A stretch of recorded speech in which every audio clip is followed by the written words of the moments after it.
ગઈકાલે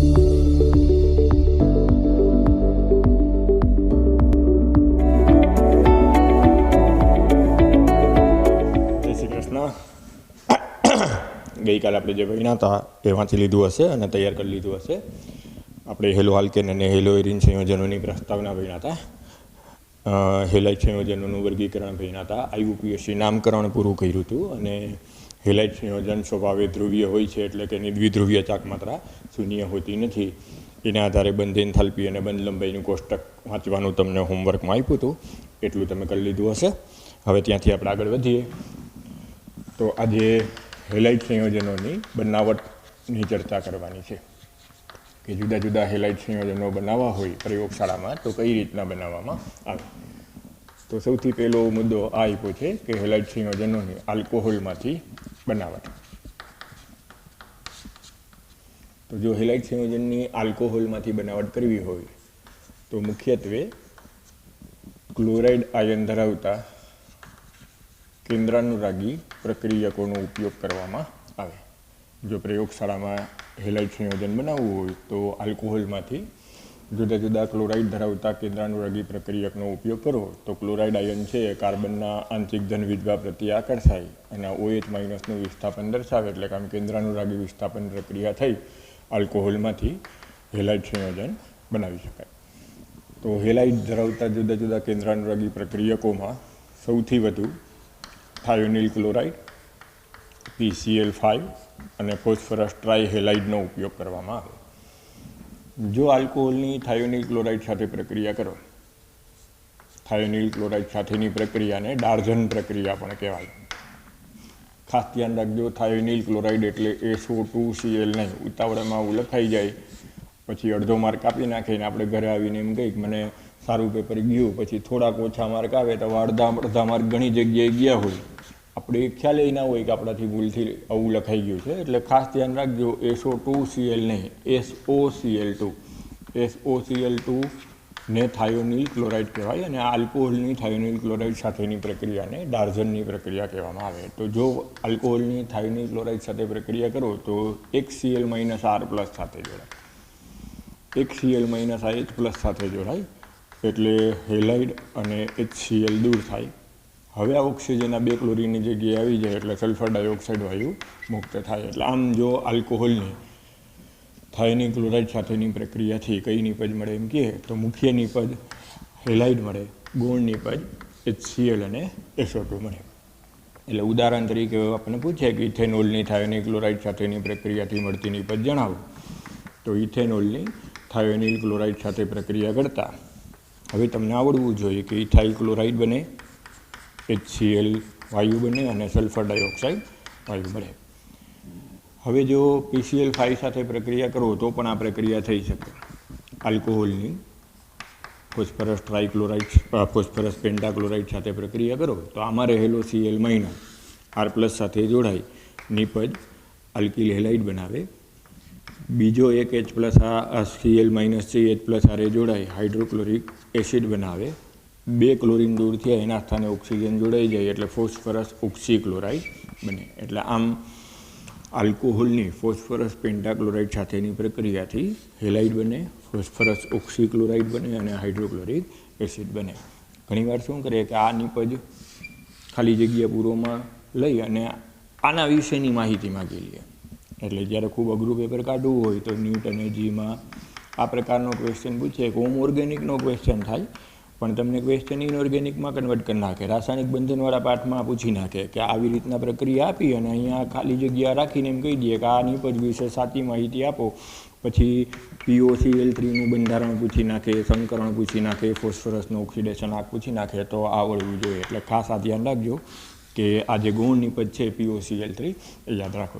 આવી જ રીતના આ જ પ્રમાણે જો આલ્કોહોલની PX3 સાથેની પ્રક્રિયા આપે તો PX3માં X બરાબર ક્લોરીન અને બ્રોમિન બે લઈ શકાય, એટલે કે ફોસ્ફરસ ટ્રાઇક્લોરાઇડ અને ફોસ્ફરસ ટ્રાઇબ્રોમાઇડ બેનો ઉપયોગ કરી શકાય. આમાં 3 મોલ હેલાઇડ માઇનસ છે, 3 આલ્કોહોલના અણુ સાથે જોડાય, 3 મોલ અણુ સાથે જોડાય 3 મોલ હેલાઇડ બનાવે અને H3PO3 ઓર્થોફોસ્ફરસ એસિડ નિપજ તરીકે આપે.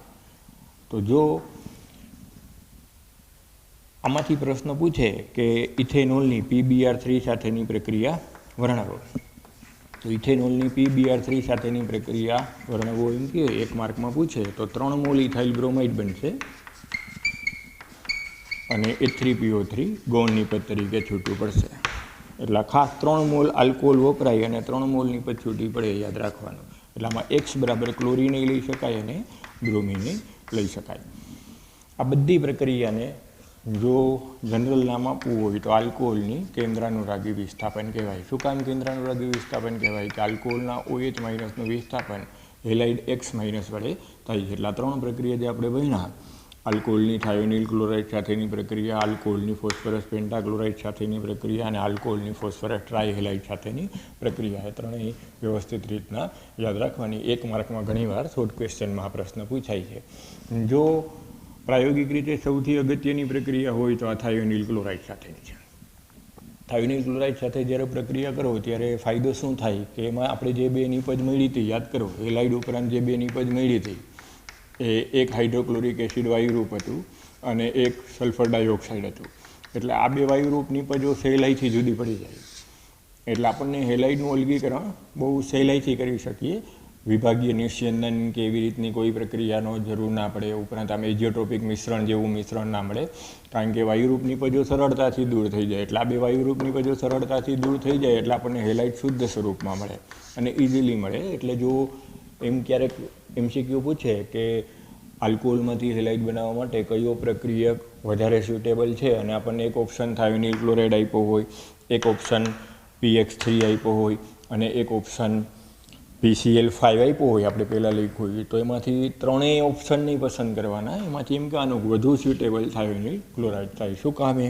તો એમ કહેવાય કે થાયોનિલ ક્લોરાઇડથી જ્યારે પ્રક્રિયા કરો ત્યારે જે નિપજ મળે છે એ નિપજ પ્રમાણમાં વધુ શુદ્ધતા ધરાવતી મળે. શું કામ? એક હાઇડ્રોક્લોરિક એસિડ અને સલ્ફર ડાયોક્સાઇડ બંને વાયુ સ્વરૂપમાં હોવાથી એનું અલગીકરણ સહેલાઈથી થઈ શકે. આ જે 3 પ્રક્રિયા આપણે ભણ્યા એ ફિનોલ સાથે થઈ શકે, પરંતુ ફિનોલમાં મળતી નિપજ અતિ અલ્પ પ્રમાણમાં હોય, કારણ કે ફિનોલમાં જે બંધ હોય કાર્બન અને OH વચ્ચેનો એ સંસ્પંદનને કારણે પ્રબળ હોય. એટલે ફિનોલ સાથે એ પ્રક્રિયા થઈ શકે પણ બહુ સરળતાથી ના થાય. આલ્કોહોલ સાથેની જે પ્રક્રિયા છે એની સરખામણીએ આમાં મળતી નિપજ છે એ થોડી ઓછી હોય. એટલે જો એમ કે આ ફિનોલની થાયોનિલ ક્લોરાઇડ સાથેની પ્રક્રિયા થઈ તો અલ્પ પ્રમાણમાં ક્લોરોબેન્ઝીન, સલ્ફર ડાયોક્સાઇડ અને હાઇડ્રોક્લોરિક એસિડ મળે. આવી જ રીતના જો એમ કહીએ કે ફિનોલની PCl3 સાથે પ્રક્રિયા કરો તો 3 મોલ ક્લોરોબેન્ઝીન અને H3PO3 મળે. પણ પાછું રિપીટ કરું છું કે જો એમ કહીએ કે આલ્કોહોલ અને ફિનોલમાંથી વધારે સરળતાથી શેમાં થાય તો ડેફિનેટલી આલ્કોહોલમાં પ્રક્રિયા અતિ સરળતાથી થાય. શું કામ? કે ફિનોલ છે એમાં આપણે એવું ભણ્યા હતા કે જ્યારે ફિનોક્સાઇડ આયનના સંસ્પંદન બંધારણ લઈ ત્યારે આ ઋણ વીજભાર અહીંયા આવે, પાછું અહીંથી ઋણ વીજભાર અહીંયા આવે, પાછું અહીંથી ઋણ વીજભાર અહીંયા આવે, તો જે વચ્ચેનું આનું સંસ્પંદન બંધારણ મળે એ સંસ્પંદન બંધારણમાં અહીંયા ઇલેક્ટ્રોન આવ્યું એટલે અહીંયા ડબલ બોન્ડો થઈ જાય. આ ઋણ વીજભાર અહીંયા આવી ગયો, ફરી પાછું આ અહીંથી ઋણ વીજભાર અહીંયા ટ્રાન્સફર કરે તો મધ્યવર્તી જે મળે છે સંસ્પંદન સૂત્ર એમાં અહીંયા દ્વિબંધ આવે. દ્વિબંધ આવે એટલે કાર્બન ઓક્સિજન વચ્ચેનો બંધ આલ્કોહોલની સરખામણીએ ટૂંકો થાય. બંધ લંબાઈ ટૂંકી થાય એટલે બંધ વધુ પ્રબળ થાય, એટલે સહેલાઈથી વિસ્થાપન થાય નહીં. એટલે આમ આલ્કોહોલની સરખામણીએ આ ફિનોલની જે હેલાઇડવાળા કેન્દ્રાનુરાગી વિસ્થાપન પ્રક્રિયા છે એ મુશ્કેલીથી થાય. એટલે એરોમેટિક જે આલ્કોહોલની સરખામણી આ ફિનોલ સંયોજન છે એ આવી પ્રક્રિયા પ્રમાણમાં ઓછી દર્શાવે અથવા તો અલ્પ પ્રમાણમાં નિપજ આપે. એટલે આપણી ટેક્સ્ટ બુકમાં એમ લખ્યું છે ન થાય, પણ આ જે થાયોનિલ ક્લોરાઇડ PCl3 અને PCl5 વાળી પ્રક્રિયા તો થાય, પણ ન થાય એવું કઈ પ્રક્રિયા માટે લખ્યું છે તો એ પર્ટિક્યુલરલી હાઇડ્રોજન એસિડ સાથેની પ્રક્રિયા માટે અને ડાયરેક્ટ ક્લોરિનેશન માટે વધારે લખેલું છે. કે હાઇડ્રોજન એસિડની પણ જો આલ્કોહોલ સાથે પ્રક્રિયા કરો તો તમે સમજી શકો કે પાણીનું અણુ દૂર થઈ જાય અને હાઇડ્રોજન અહીંયા આવી જાય તો એ હેલાઇડ સંયોજન મળી શકે. તો જે વાક્ય આપણી પાઠ્યપુસ્તકમાં લખ્યું છે કે ફિનોલ છે એ પ્રક્રિયા ડાયરેક્ટ દર્શાવતું નથી, એમાં હમણાં મેં સમજાવ્યું એમ કે કાર્બન ઓક્સિજન વચ્ચે દ્વિબંધની વર્તણૂક સંસ્પંદન સૂત્રમાં હોય, તો એ તમારે આ થાયોનિલ ક્લોરાઇડ PCl3 અને PCl5 માટેની એ શબ્દ અથવા વાક્યરચનાનો ઉપયોગ કરવાનો. એ મોટે ભાગે આ HX માટે લખેલું છે એમ સમજવાનું. પણ માનો કે ગુજરાત બોર્ડમાં પૂછવું હોય કે ફિનોલિક સંયોજનો પ્રક્રિયા ડાયરેક્ટ આ હેલાઇડ માટેની જે આલ્કોહોલ દર્શાવે છે એવી દર્શાવતા નથી, તો પછી ગુજરાત બોર્ડમાં એ વાક્ય કોમન ગણ લેવું. પણ સાચી માહિતી આ થાય કે હેલોજન એસિડવાળી પ્રક્રિયા છે એમાં એ વાક્ય આવે કે ફિનોલિક સંયોજનો હેલોજન એસિડ સાથે પ્રક્રિયા કરી હેલો બેન્ઝીન સંયોજન બનાવતા નથી અથવા તો હેલો બેન્ઝીનના વ્યુત્પન્નો બનાવતા નથી. તો અત્યારે જો આલ્કોહોલની હેલોજન એસિડ સાથે પ્રક્રિયા કરો તો અનુવર્તી હેલાઇડ સંયોજન બની શકે. બહુ સિમ્પલ પ્રક્રિયા છે કે આલ્કોહોલનો OH- જશે અને હેલાઇડ સમૂહ દાખલ થશે.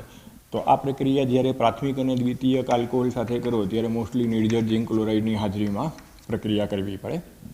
પણ જો અહીંયા તૃતીયક આલ્કોહોલ હોય, પ્રાથમિક અને દ્વિતીયક હોય, તો આ લુઈસ એસિડ ઉદ્દીપકની હાજરીમાં પ્રક્રિયા કરવી પડે. પરંતુ જો તૃતીયક આલ્કોહોલ હોય તો સાંદ્ર HCl સાથે ખાલી ઉકાળી નાખો, ગરમ કરી નાખો તો પણ હેલાઇડ સંયોજન બની જાય. આ પ્રક્રિયા છે એ તૃતીયક સાથે ખૂબ ઝડપી થાય, દ્વિતીયક આરે પ્રમાણમાં ધીમી અને પ્રાથમિક આરે અતિ ધીમી થાય. એટલે જો આમ કહીએ કે ઇથેનોલની નિર્જર ઝિંક ક્લોરાઇડની હાજરીમાં HCl સાથે પ્રક્રિયા કરતા તો અનુવર્તી ઇથાઇલ ક્લોરાઇડ બને અને પાણીનો અણુ દૂર થાય. ખાસ કરીને આ પ્રક્રિયા છે એ હેલાઇડની ઉત્પાદન માટે ઓછી વપરાય. આ પ્રક્રિયા છે એ આલ્કોહોલની પરખ માટે વધુ વપરાય. એટલે એક નોંધ કરવી હોય તો કરી નાખજો કે આ પ્રક્રિયાનો ઉપયોગ ખાસ કરીને ટેસ્ટ માટે થાય, કસોટી માટે થાય. હેલાઇડના ઉત્પાદન માટે પ્રમાણમાં ઓછું થાય, પણ આલ્કોહોલની પરખ કરવી હોય ને તો આ પ્રક્રિયાનો ઉપયોગ ઘણો બધો વધારે પ્રમાણમાં થાય. પેલું તો પ્રક્રિયા વેગથી જુદું પડે. જો તૃતીયક આલ્કોહોલ હોય તો ફટાફટ પ્રક્રિયા થાય, દ્વિતીયક આલ્કોહોલ હોય તો પ્રમાણમાં ધીમી થાય, અને પ્રાથમિક આલ્કોહોલ હોય તો આ પ્રક્રિયા અતિ ધીમી થાય. એટલે એક પ્રક્રિયા વેગના આધારે તમે અવલોકન લઈ શકો. પણ વેગ છે એ સાપેક્ષ વસ્તુ છે. આપણને કેમ ખ્યાલ આવે કે ભાઈ ફાસ્ટ કોને કહેવું ને સ્લો કોને કહેવું? એટલે એક બાહ્ય અવલોકન એ જ્યારે તમે HCl સાથેની પ્રક્રિયા અથવા તો હાઇડ્રોજન હેલાઇડ સાથેની આલ્કોહોલ સાથેની પ્રક્રિયા કરો ત્યારે એક બાહ્ય અવલોકન એ મળે કે જ્યારે તૃતીયક આલ્કોહોલ હોય ત્યારે જે આ HCl સાથેની પ્રક્રિયા છે એ અતિ ઝડપી તો હોય જ, પણ હારે હારે ટેસ્ટ ટ્યુબમાં તેલી બિંદુ જમા થાય. તમે પ્રક્રિયા મિશ્રણને હલાવો, આલ્કોહોલમાં HCl નાખી, જો તૃતીયક આલ્કોહોલ હોય તો HCl નાખી થોડુંક ઉકાળીને જોશથી ટેસ્ટ ટ્યુબને હલાવો તો ટેસ્ટ ટ્યુબની સપાટી ઉપર આમ ઓઇલી લેયર જમા થયેલું જોવા મળે, તેલું બિંદુ જમા થયેલા જોવા મળે. તો જો તરત જ કસનળીની સપાટી ઉપર ઓઇલી લેયર જમા થઈ જાય તો આપેલો આલ્કોહોલ જો આપણને અજ્ઞાત આપ્યો હોય તો આપણે એમ કહી શકીએ કે એ આલ્કોહોલ તૃતીયક હોઈ શકે.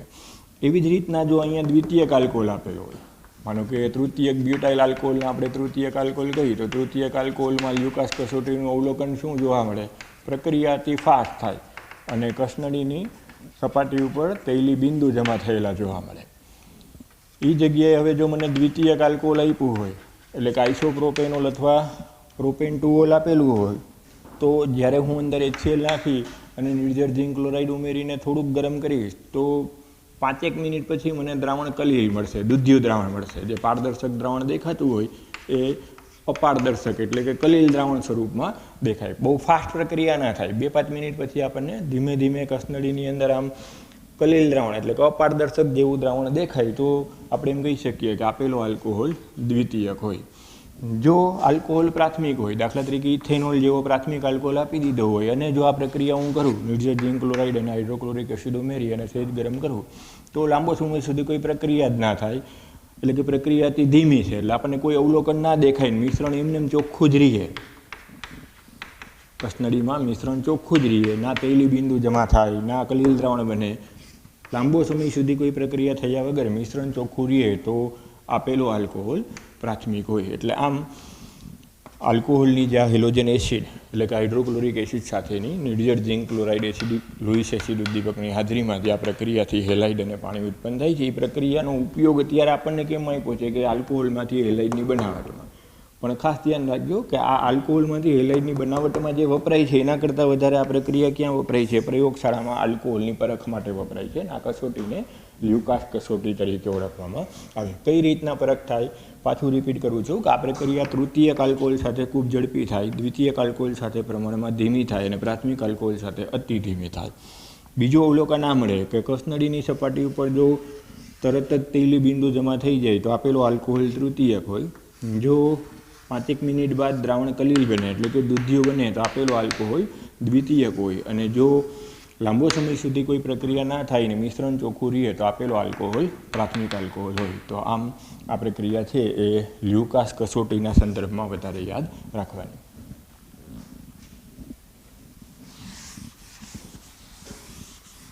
હવે HCl સાથે હાઇડ્રોક્લોરિક એસિડ સાથે આ પ્રક્રિયા ડાયરેક્ટલી થાય,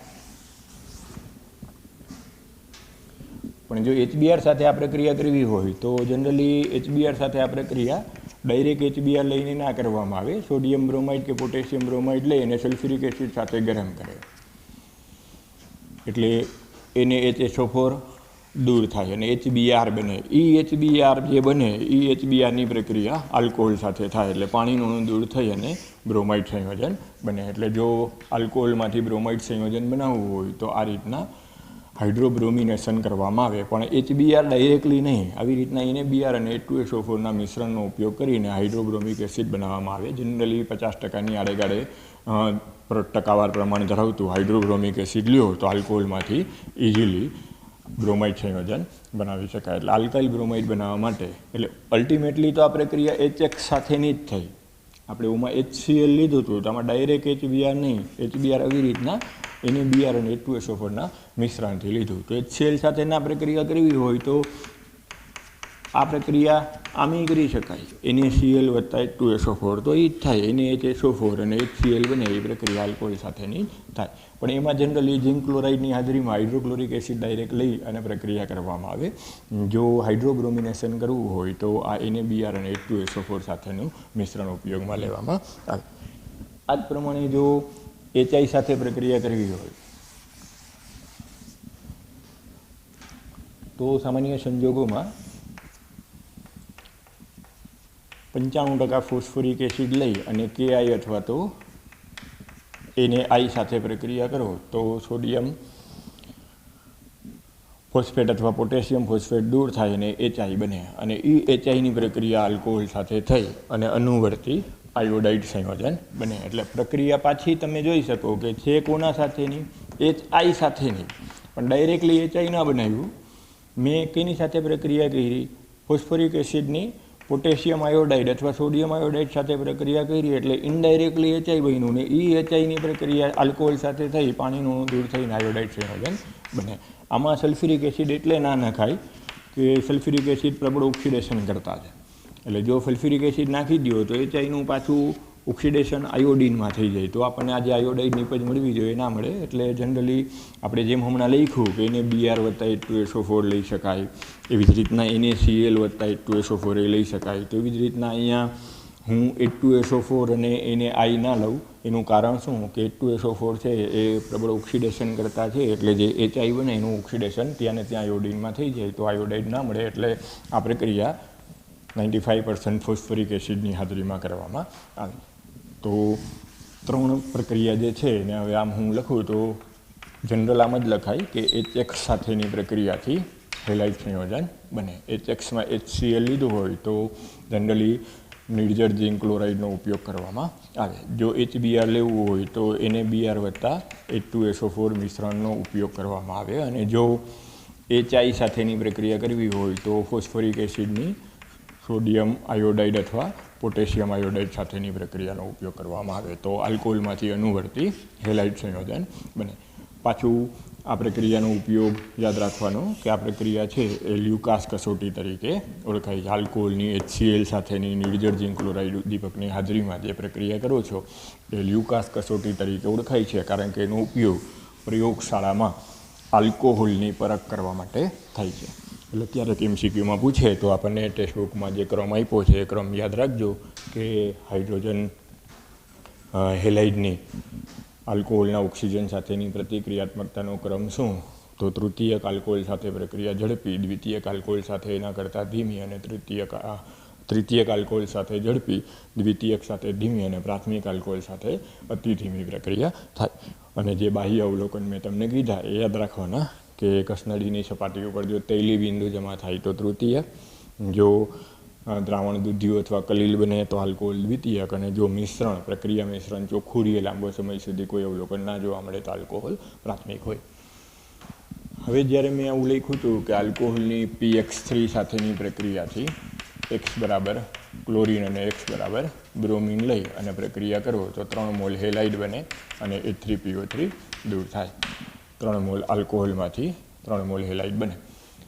આ પ્રક્રિયામાં જો મારે આયોડિન સાથે પ્રક્રિયા કરવી હોય તો હું PI3 સાથે પ્રક્રિયા કરવાને બદલે મોટે ભાગે લાલ ફોસ્ફરસની હાજરીમાં આયોડિન સાથે જો પ્રક્રિયા કરું તો આમાં અંદરને અંદર PI3 ઉત્પન્ન થાય અને એ PI3નો ઉપયોગ આ પ્રક્રિયામાં થઈ જાય અને આયોડિન જોડાઈ જાય OHના સ્થાને, એટલે આયોડાઇડ મળે. એટલે જનરલી જ્યારે PX3 આપ્યું હોય ત્યારે મોટે ભાગે ક્લોરીન અને બ્રોમિનનો ઉપયોગ કરાય ફોસ્ફરસ ટ્રાયહેલાઇડવાળી પ્રક્રિયામાં.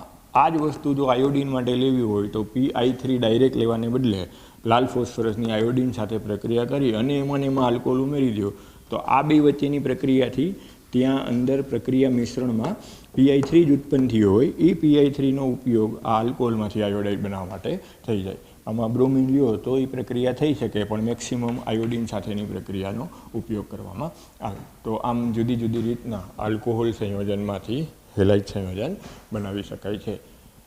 ફિનોલિક્સ જે OH છે એના વિસ્થાપનથી એમાં હેલોજન સમૂહ દાખલ કરવો હોય તો જનરલી આજે મેં તમને પ્રક્રિયા સમજાવી HX સાથેની એ બધી પ્રક્રિયાનો ઉપયોગ ફિનોલ સાથે કરી શકાતો નથી. શું કામે કે ફિનોક્સાઇડ આયનમાં સંસ્પંદનને કારણે C≡Oની વર્તણૂક હોય અને એ C≡Oની વર્તણૂકને કારણે બંધ લંબાઈ ટૂંકી હોય, બંધ વધુ પ્રબળ હોય એટલે હેલોજન એસિડના હેલોજન દ્વારા એ OH સમૂહનું વિસ્થાપન થઈ શકતું નથી. એટલે ક્યારેક AR-વાળા પ્રશ્નમાં પૂછે તો એ વિધાન અને કારણવાળા પ્રશ્ન માટે યાદ રાખજો અને પાઠ્યપુસ્તકમાં આપેલું છે એ વાક્ય એ અંડરલાઇન કરી નાખજો. બરાબર?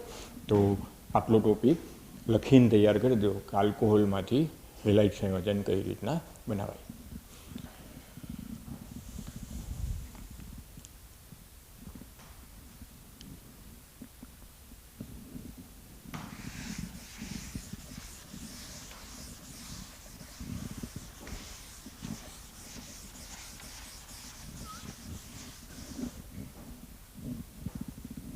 ત્યાર પછી બીજો મુદ્દો એ આપ્યો છે કે હાઇડ્રોકાર્બન સંયોજનોમાંથી હેલાઇડની બનાવટ.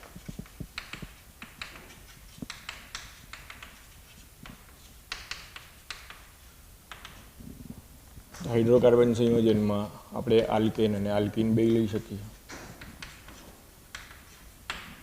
તો આલ્કેનમાંથી જો હેલાઇડ બનાવવું હોય તો ડાયરેક્ટ હેલોજિનેશન પ્રક્રિયાનો જ ઉપયોગ કરાય. ખાસ કરીને મુક્ત મૂલક ક્લોરિનેશન અથવા બ્રોમિનેશન થઈ અને હેલાઇડ સંયોજન બને. આ બધું આપણે ધોરણ 11માં હાઇડ્રોકાર્બનવાળા પાઠમાં ભણી જ ગયા હતા કે મુક્ત મૂલક ક્લોરિનેશન કરો તો આલ્કેનના હાઇડ્રોજનનું વિસ્થાપન થઈ અને હેલાઇડ સંયોજન બને. તો દાખલા તરીકે મને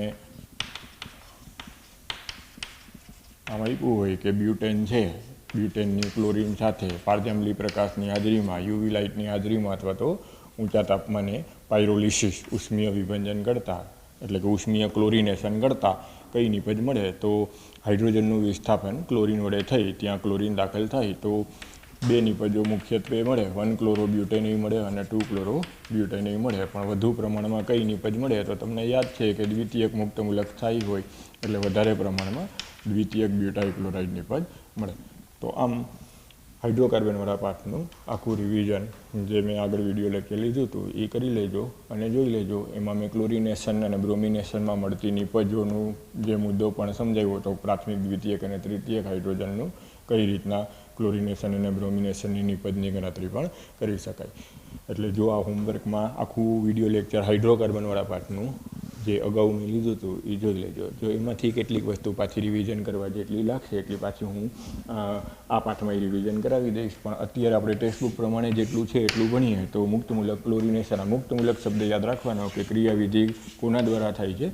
મુક્તમૂલક દ્વારા થાય છે. એટલે આ દ્વિતીયક બ્યુટાઇલ ક્લોરાઇડનું પ્રમાણ વધારે હોય, પ્રાથમિક બ્યુટાઇલ ક્લોરાઇડનું પ્રમાણ ઓછું હોય.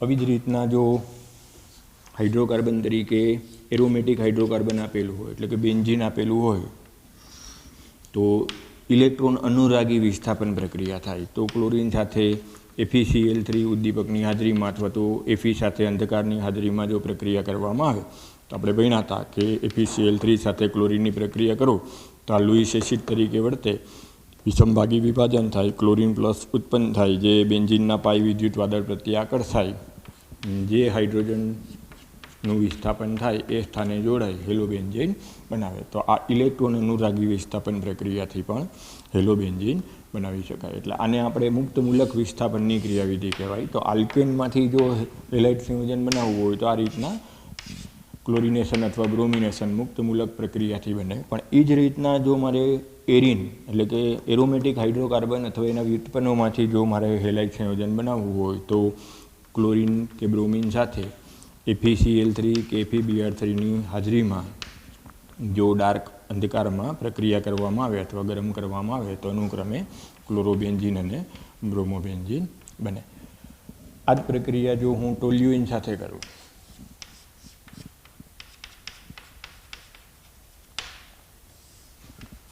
તો ટોલ્યુઇન સાથે ક્લોરીનની Fe સાથે અથવા તો FeCl3ની હાજરીમાં જો ડાર્કમાં પ્રક્રિયા કરું તો મિથાઇલ સમૂહ ઓર્થો અને પેરા નિર્દેશક છે. એટલે આપણે આગળ ભણ્યા હતા કે ઓર્થોક્લોરોટોલ્યુઇન અને પેરાક્લોરોટોલ્યુઇનનું મિશ્રણ મળે, જેને વિભાગીય નિસ્યંદનથી જુદા પાડી શકાય છે.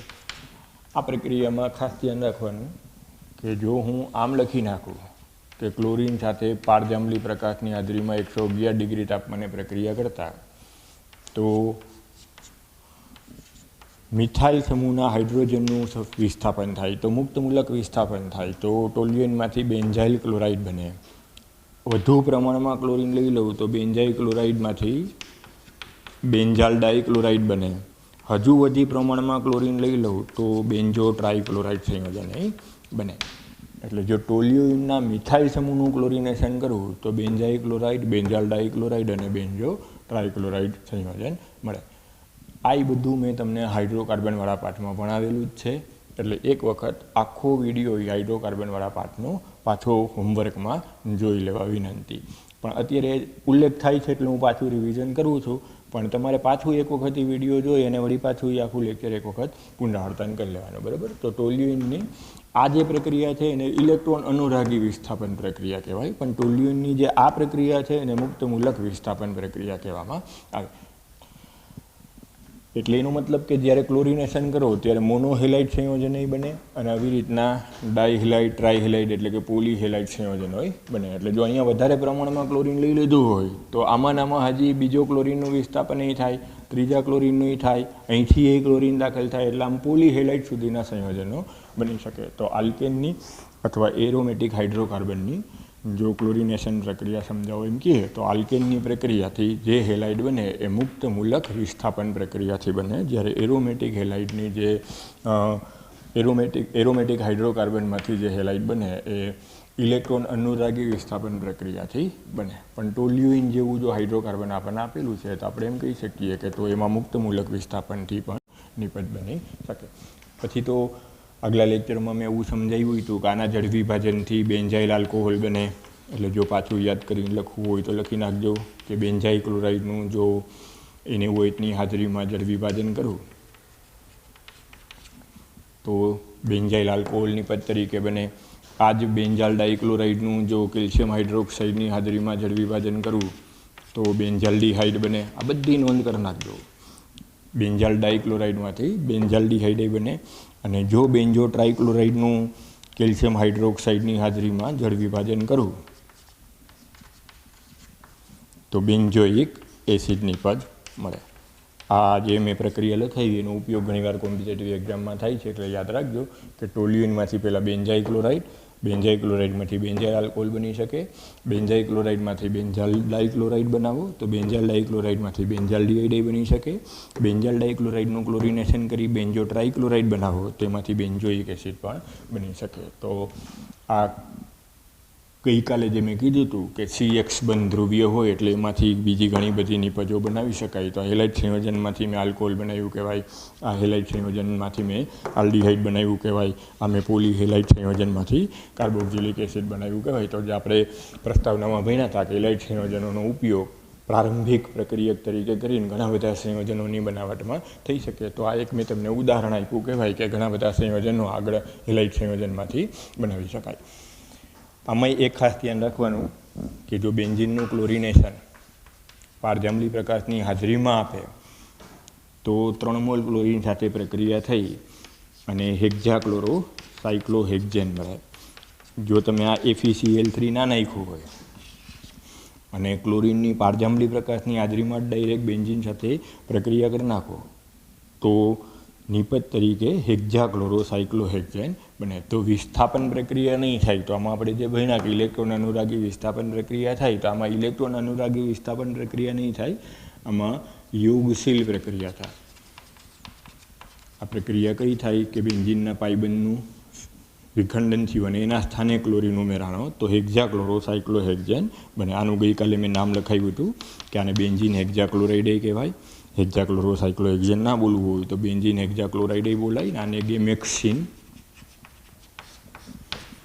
પ્રચલિત નામ તરીકે ઓળખાય. આનો ઉપયોગ જંતુનાશક તરીકે DDTની અવેજીમાં થાય છે. એટલે આ આખી જે પ્રક્રિયા છે એ ખાસ યાદ રાખવાની કે બેન્ઝીનની જો યોગશીલ પ્રક્રિયા કે ક્લોરિનેશન, બધામાં ક્લોરિનેશન જ છે. તો આનું હું ક્લોરિનેશન કર્યું તો આને ઇલેક્ટ્રોન અનુરાગી વિસ્થાપન પ્રક્રિયાથી બનાવ્યું કહેવાય. અને આ પ્રક્રિયા જે મેં કરી એને મુક્તમૂલક યોગશીલ પ્રક્રિયા કહેવામાં આવે. તો આ રીતના આલ્કેન અથવા તો એરોમેટિક હાઇડ્રોકાર્બનમાંથી હેલાઇડ સંયોજનની બનાવટ એક વખત મેં જે ભણાવ્યું એ લખી અને તૈયાર કરી લેજો.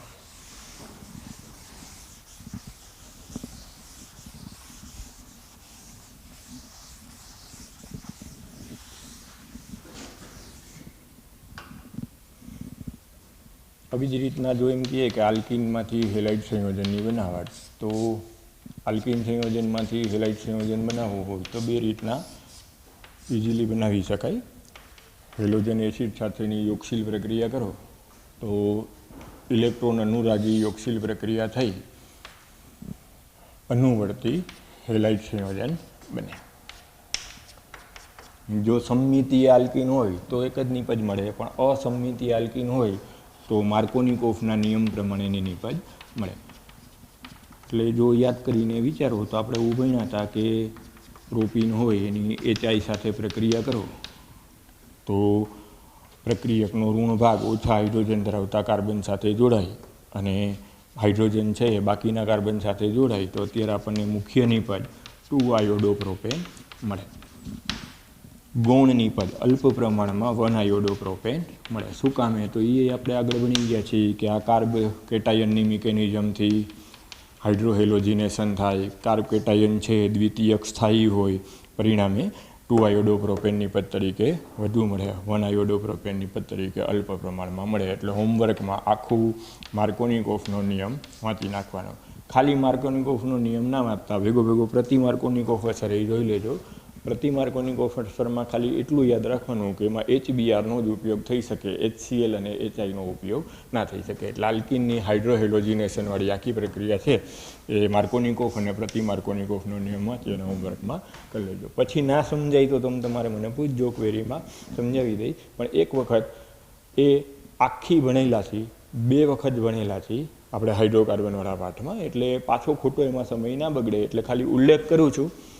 હા, ન સમજાય તો આપણે પાછું આખું એકથી ભણાવશું. પણ પેલું આજે હોમવર્કમાં એ વાંચવાની ટ્રાય કરો. એટલે કઈ 2 પ્રક્રિયા વાંચજો આલ્કીનના હાઇડ્રોહેલોજિનેશનમાં. એક તમને માર્કોનિકોફનો નિયમ અને એક પ્રતિ માર્કોનિકોફનો નિયમ, આવું 11th આપેલું છે.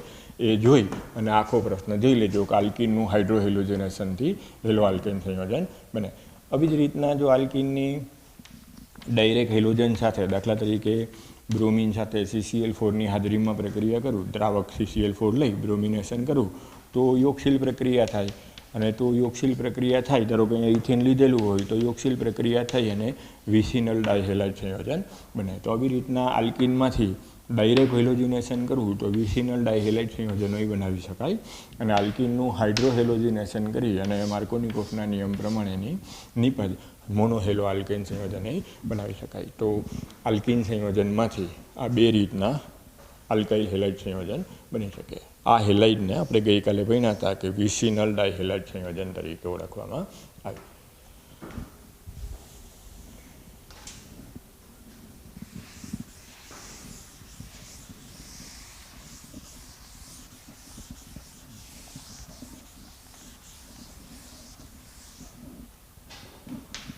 આવી જ રીતના ત્રીજી એક અગત્યની પ્રક્રિયા છે હેલોજન વિનિમય દ્વારા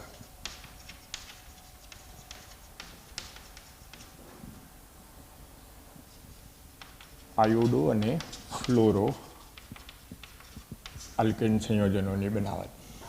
જનરલી આયોડિનેશન અને ફ્લોરિનેશન આલ્કેન સાથે કે એરોમેટિક હાઇડ્રોકાર્બન સાથે પ્રમાણમાં બહુ ઓછું થાય. આયોડિનેશન છે એ બહુ ધીમી પ્રક્રિયા છે, અતિ ધીમી પ્રક્રિયા છે, એટલે અલ્પ પ્રમાણમાં નિપજ મળે. અને ઉપરાંત આયોડિનેશન કરવું હોય તો પર આયોડિક એસિડ, નાઇટ્રિક એસિડ જેવા એસિડિક માધ્યમમાં પ્રક્રિયા કરો ત્યારે એ થોડા પ્રમાણમાં આપણને નિપજ મળે. એટલે આયોડો જો આલ્કેન અથવા તો આલ્કાઇલ આયોડાઇડ બનાવવું હોય તો મોટે ભાગે અત્યારે હવે આપણે જે પ્રક્રિયા ભણીએ છીએ એનો ઉપયોગ કરવામાં આવે. એવી જ રીતના ફ્લોરિન છે એની જ્યારે તમે ફ્લોરિનેશન પ્રક્રિયા લેતા હો ત્યારે પ્રબળ ઉષ્માક્ષેપક પ્રક્રિયાથી થાય, એટલે કે ફ્લોરિનની પ્રતિક્રિયાત્મકતા ખૂબ જ વધારે છે. પરિણામે ખાસ કરીને ફ્લોરિનેશન પ્રત્યક્ષ પદ્ધતિથી કરવામાં ના આવે. એટલે ફ્લોરિન અને આયોડિન જો દાખલ કરવું હોય અને એના હેલાઇડ્સ વ્યુત્પન્ન બનાવવા હોય આલ્કેનમાંથી તો મોટે ભાગે અત્યારે આપણે જે પ્રક્રિયા લઈ છીએ એનો ઉપયોગ કરવામાં આવે. જો આયોડિન દાખલ કરવું હોય તો ફિંકલસ્ટાઇન પ્રક્રિયાનો ઉપયોગ કરાય અને જો ફ્લોરિન દાખલ કરવું હોય તો શ્વાર્ટ્ઝ પ્રક્રિયાનો ઉપયોગ કરવામાં આવે. ફિંકલસ્ટાઇન પ્રક્રિયાનો સિદ્ધાંત શું છે કે કોઈ પણ આલ્કાઇલ ક્લોરાઇડ કે બ્રોમાઇડ લઈ એની સોડિયમ આયોડાઇડ સાથે શુષ્ક એસિટોન દ્રાવકમાં પ્રક્રિયા કરવામાં આવે. આ દ્રાવક છે યાદ રાખવાનું. શુષ્ક એસિટોન દ્રાવકમાં પ્રક્રિયા કરવામાં આવે તો એમાંથી અનુવર્તી આયોડાઇડ મળે અને સોડિયમ ક્લોરાઇડ કે બ્રોમાઇડ છૂટું પડે જ્યાં શુષ્ક એસિટોનમાં ઉક્ષેપિત થઈ જાય. એટલે આમ કોઈ પણ ક્લોરાઇડ કે બ્રોમાઇડની સોડિયમ આયોડાઇડ સાથે શુષ્ક એસિટોન દ્રાવકમાં પ્રક્રિયા કરતાં હેલોજનનો વિનિમય થાય. હેલાઇડ છે એ સોડિયમ સાથે જોડાઈ જાય, આયોડિન છે એ હાઇડ્રોકાર્બન સમૂહ સાથે જોડાઈ જાય, પરિણામે આયોડાઇડ બને, સોડિયમ હેલાઇડ શુષ્ક એસિટોનમાં અવક્ષેપિત થાય. આ પ્રક્રિયાને ફિંકલસ્ટાઇન પ્રક્રિયા કહેવામાં આવે. એટલે ઘણીવાર આ પ્રશ્ન આવી રીતના એક માર્કમાં પ્રક્રિયા પૂર્ણ કરવામાં પૂછે કે ઇથાઇલ બ્રોમાઇડ છે એને આઈ સાથે શુષ્ક એસિટોનની હાજરીમાં પ્રક્રિયા કરતાં કઈ નિપજ મળે તો એક માર્કમાં પૂછ્યું હોય તો હવે આમ લખી નાખવાનું કે ઇથાઇલ આયોડાઇડ બનશે અને સોડિયમ બ્રોમાઇડ છૂટું પડશે. તો આ પ્રક્રિયાને ફિંકલસ્ટાઇન પ્રક્રિયા કહેવામાં આવે. આવી જ રીતના જો ફ્લોરાઇડ બનાવવું હોય તો આવી જ એક વિશિષ્ટ પ્રક્રિયા જેને શ્વાર્ટ્ઝ પ્રક્રિયા કહેવામાં આવે એનો ઉપયોગ કરવામાં આવે. શ્વાર્ટ્ઝ પ્રક્રિયાનો સિદ્ધાંત શું છે તો એમાં કોઈ પણ ક્લોરાઇડ કે બ્રોમાઇડ લઈ ધાત્વિક ફ્લોરાઇડની હાજરીમાં પ્રક્રિયા કરવામાં આવે. ધાત્વિક ફ્લોરાઇડમાં તમે સિલ્વર ફ્લોરાઇડ લઈ શકો, મર્ક્યુરસ ફ્લોરાઇડ લઈ શકો, કોબાલ્ટ ફ્લોરાઇડ લઈ શકો, એન્ટીમની ટ્રાઇફ્લોરાઇડ લઈ શકો. એટલે આવા ભારે ધાતુની હાજરીમાં જે એના ફ્લોરાઇડ હોય એની સાથે પ્રક્રિયા કરતાં બ્રોમિન અથવા ક્લોરાઇડનું વિસ્થાપન થઈ અનુવર્તી ફ્લોરાઇડ સંયોજન બને. એટલે જ્યાં બ્રોમિન છે એ સિલ્વર સાથે જોડાઈ જાય અને સિલ્વર બ્રોમાઇડ છૂટું પડે. તો આ પ્રક્રિયામાં ક્લોરાઇડ અથવા બ્રોમાઇડનું ફ્લોરિન વડે વિસ્થાપન થાય અને આવી પ્રક્રિયા એક હેલોજન દૂર થઈ અને બીજો હેલોજન આવે છે એટલે કયા નામથી ઓળખાય? હેલોજન વિનિમય પ્રક્રિયા તરીકે ઓળખાય. તો જો ફ્લોરાઇડ વડે વિનિમય થતું હોય તો એ પ્રક્રિયાને શ્વાર્ટ્ઝ પ્રક્રિયા તરીકે ઓળખાય અને જો આયોડાઇડ વડે વિનિમય થતું હોય તો એ પ્રક્રિયાને ફિંકલસ્ટાઇન પ્રક્રિયા તરીકે ઓળખવામાં આવે. એટલે આમાં ઘણીવાર એવું પૂછે કે શ્વાર્ટ્ઝ પ્રક્રિયામાં કયા ફ્લોરાઇડનો ઉપયોગ નથી થતો તો કેલ્શિયમ ફ્લોરાઇડ આપ્યું હોય તો ના પાડવાની, એ ઓપ્શન ખોટો ગણવાનો. કારણ કે આ એસ કે પી વિભાગનું તત્વ છે, કેલ્શિયમ એસ વિભાગનું છે પણ અહીંયા પી વિભાગનું કોઈ તત્વ આપ્યું હોય તો એનો ઉપયોગ મોટે ભાગે ના થાય. મોટે ભાગે ભારે ધાતુઓના જે સંક્રાંતિ મોટે ભાગે ધાતુઓનો ઉપયોગ થાય. એન્ટીમની છે એ અપવાદમાં કહેવાય, એન્ટીમની ટ્રાઇફ્લોરાઇડ, પણ મેજોરિટી આ સંક્રાંતિ ધાતુ તત્વોનો ઉપયોગ થાય. પણ અહીંયા જો એસ વિભાગનું તત્વ આપ્યું હોય તો ના પાડી દેવાની. એમ કહીએ કે મેગ્નેશિયમ ફ્લોરાઇડ છે તો ના પાડી દેવાની. સોડિયમ ફ્લોરાઇડ આપી દઈએ તો સોડિયમ ફ્લોરાઇડ ખોટું પાડવાનું. ઉતાવળમાં સોડિયમ આયોડાઇડ આરે સરખામણી ના કરતા કે સોડિયમ આયોડાઇડ હતું તેમાં સોડિયમ ફ્લોરાઇડ હોય તો નહીં. એસ વિભાગનું જો ફ્લોરાઇડ આપેલું હોય તો આપણે ના પાડી દેવાની કે એનો ઉપયોગ ન થાય. ભારે ધાતુની હાજરીમાં આ પ્રક્રિયા થાય. તો આમ આ પ્રશ્ન આજે જે આપણે આખું લેક્ચર લીધું ને એમાં સૌથી પહેલાં આ પ્રશ્ન લખીને તૈયાર કરવાનો. ટૂંકનોંધમાં સૌથી વધુ આ પ્રશ્ન પૂછાય છે. ફિંકલસ્ટાઇન પ્રક્રિયા અથવા શ્વાસ પ્રક્રિયા વિશે માહિતી આપો, અથવા આખું એમ જ પૂછી નાખે કે હેલોજન વિનિમયની પ્રક્રિયા સમજાવો. સેકન્ડમાં પ્રાયોરિટી આપવી હોય તો SOCl2, PCl5 અને PCl3 વાળી પ્રક્રિયાને આપવાની. અને એમાં મેં તમને જે નોંધ લખાવી યાદ રાખજો કે એ પ્રક્રિયા આલ્કોહોલ સાથે થાય, ફિનોલ સાથે થાય. આલ્કોહોલ સાથે વધુ નિપજ આપે, ફિનોલ સાથે પ્રમાણમાં અલ્પ પ્રમાણમાં નિપજ મળે. પણ થાયોનિલ ક્લોરાઇડ, PCl3 અને PCl5ની પ્રક્રિયા ફિનોલ સાથે થઈ શકે. કોણ ન થઈ શકે? HX સાથેની પ્રક્રિયા છે એ ના થઈ શકે. હવે થર્ડ પ્રાયોરિટીમાં HX વાળી પ્રક્રિયામાં લ્યુકાસ કસોટીને પ્રાયોરિટી આપજો. કે ટૂંકનોંધમાં ઘણીવાર એવું પૂછે કે લ્યુકાસ કસોટી સમજાવો. તો લ્યુકાસ કસોટી આલ્કોહોલની પ્રયોગશાળામાં પરખ માટે વપરાય છે. આપણને અત્યારે આ પાઠમાં એ ક્યાં આપી છે? આલ્કોહોલમાંથી હેલાઇડની બનાવટમાં. પણ આલ્કોહોલમાંથી હેલાઇડની બનાવટમાં વધારે તો હમણાં મેં કીધું એમ કઈ પ્રક્રિયા વપરાય? ઓલી થાયોનિલ ક્લોરાઇડવાળી પ્રક્રિયા જનરલી વપરાય. એટલે જે આલ્કોહોલમાંથી હેલાઇડની બનાવટમાં જે પ્રક્રિયા આપી છે HClની નિર્જર ઝિંક ક્લોરાઇડ ઉદ્દીપકની હાજરીમાં વાળી પ્રક્રિયા, એ વધારે ક્યાં ઉપયોગમાં લેવાય? લ્યુકાસ કસોટી તરીકે ઉપયોગમાં લેવાય. એટલે આ નોંધ યાદ કરી અને એ એક આખી ટૂંક નોંધના સંદર્ભમાં બનાવી નાખે. હવે જેવી રીતના આપણે ફિંકલસ્ટાઇન પ્રક્રિયા અથવા શ્વાસ પ્રક્રિયાથી આયોડો આલ્કેન અને ફ્લોરો આલ્કેન બનાવ્યું, એવી જ રીતના થોડીક વાર પહેલાં આપણે ચર્ચા કરી કે આયોડો બેન્ઝીન કે ફ્લોરો બેન્ઝીન ડાયરેક્ટ સીધું ઇલેક્ટ્રોન અનુરાગી વિસ્થાપન પ્રક્રિયાથી ના બનાવી શકાય. કારણ કે આયોડિનેશન અતિ ધીમી પ્રક્રિયા છે. જ્યારે આયોડિનેશન કરવું હોય ત્યારે હમણાં વાત થઈ એ પ્રમાણે નાઇટ્રિક એસિડ અને પર આયોડિક એસિડ જેવા ઓક્સિડેશન કરતાનો ઉપયોગ કરીએ તો એની નિપજ તો અલ્પ પ્રમાણમાં જ મળે, કારણ કે અતિ ધીમી પ્રતિવર્તી પ્રક્રિયા થાય. અને ફ્લોરિનેશન તો ડાયરેક્ટ સીધું શક્ય બને જ નહીં, કારણ કે ઉષ્માક્ષેપક પ્રક્રિયાથી ઘણી બધી ઉષ્મા મુક્ત થાય. એટલે કે ફ્લોરિનની ઊંચી પ્રતિક્રિયાત્મકતા છે, એટલે એનો ઉપયોગ ડાયરેક્ટ ફ્લોરિનેશન કરીને ફ્લોરોબેન્ઝીન બનાવવા માટે થઈ શકતો નથી. તો હવે જો મારે આયોડો બેન્ઝીન કે ફ્લોરોબેન્ઝીન બનાવવો હોય તો મોટે ભાગે એનિલિનના ડાયોઝોટાઇઝેશન કરી જે ડાયોજિનિયમ ક્ષાર બને એમાંથી હેલોબેન્ઝીન બનાવવામાં આવે. અને એ પ્રક્રિયાને સેન્ડમેયર પ્રક્રિયા કહેવામાં આવે. એટલે આ પ્રક્રિયામાં શું થાય કે સૌથી પહેલાં પ્રાથમિક એરોમેટિક એમાઇન એટલે કે આ એનિલિનને લઈ અને HCl એટલે કે ખનિજ એસિડ, અહીંયા મોટે ભાગે HClનો ઉપયોગ કરાય કે HCl જેવા ખનિજ એસિડનો ઉપયોગ કરી નીચા તાપમાને 0 થી 5 ડિગ્રી તાપમાને એનિલિનનામાં ઓગાળી અને સોડિયમ નાઇટ્રાઇટ સાથે પ્રક્રિયા કરવામાં આવે. જેવું સોડિયમ નાઇટ્રાઇટ આમાં ઉમેરો એટલે આ NaX વહી જાય. એટલે પ્રક્રિયા મિશ્રણમાં બેનું HNO2 એટલે વાસ્તવમાં આ નાઇટ્રસ એસિડ સાથેની પ્રક્રિયા થાય. હવે નાઇટ્રસ એસિડ છે એ N ડબલ બોન્ડ NOH હોય. જેવું આની સાથે નાઇટ્રસ એસિડના સંપર્કમાં એનિલિન આવે એટલે આ પાણીનું અણુ દૂર થઈ જાય. એટલે પાણીનું અણુ દૂર થયા પછી હવે આ N ડબલ બોન્ડ N બન્યું. આ જે OH છે NOH બંધ નિર્બળ હોય એટલે આ OH છે એ પાછું બીજા મોલ HX સાથે જોડાઈ જાય. એટલે અહીંથી H પ્લસના OH માઇનસ દૂર થાય એટલે પાછો બીજો પાણીનું અણુ દૂર થાય અને આ X માઇનસ અહીં આવી જાય. એટલે અહીંયા Cl છે માની લ્યો તો આપણને એક નિપજ આવી મળે આ પ્રકારની. આ નિપજને બેન્ઝીન ડાયોજેનિયમ હેલાઇડ કહેવામાં આવે. આપણે ક્લોરીન લઈને ચાલીએ તેમ કહે બેન્ઝીન ડાયોજેનિયમ ક્લોરાઇડ બને. આ પ્રક્રિયાનું નામ ડાયએઝોટાઇઝેશન આપવામાં આવે. આ પ્રક્રિયાને એનિલિનની નાઇટ્રસ એસિડ સાથેની પ્રક્રિયા કહેવાય. એનિલિન એટલે કે પ્રાથમિક એરોમેટિક એમાઇનની નાઇટ્રસ એસિડ સાથેની પ્રક્રિયા નીચા તાપમાને કરો તો આ પ્રાથમિક એરોમેટિક એમાઇનનું અનુવર્તી ડાયોજેનિયમ ક્ષારમાં રૂપાંતર થાય. આ પ્રક્રિયાને ડાયએઝોટાઇઝેશન કહેવામાં આવે. હવે જે આ બેન્ઝીન ડાયોજેનિયમ ક્ષાર જે મળ્યો એની પ્રક્રિયા ક્યુપ્રસ હેલાઇડ સાથે કરો Cu2Cl2 અથવા Cu2Br2 સાથે, તો નાઇટ્રોજન મુક્ત થઈ જાય. નાઇટ્રોજન વાયુ મુક્ત થઈ જાય એટલે જે એરાઇલ કેટાયન બન્યો એ એરાઇલ કેટાયન સાથે હેલોજન જોડાઈ જાય એટલે આમ હેલોબેન્ઝીન બને. તો નાઇટ્રોજન મુક્ત થઈ ગયા પછી જે નિપજ મળે એ હેલોબેન્ઝીન મળશે. એટલે અહીંયા જો ક્લોરીન લીધું હોય તો ક્લોરોબેન્ઝીન બને, બ્રોમિન લીધું હોય તો બ્રોમોબેન્ઝીન બને. તો એનિલિનમાંથી આ ક્લોરોબેન્ઝીન અને બ્રોમોબેન્ઝીન બનાવવાની પ્રક્રિયાને સેન્ડમેયર પ્રક્રિયા કહેવામાં આવે. સેન્ટ મેયર ત્રીજી પ્રક્રિયા પણ આમાં આપેલી છે કે જો તમે આ બેન્ઝીન ડાયોજેનિયમ ક્લોરાઇડને KCN સાથે પ્રક્રિયા કરો, KCN સાથે ગરમ કરો ક્યુપ્રસ સાયનાઇડની હાજરીમાં,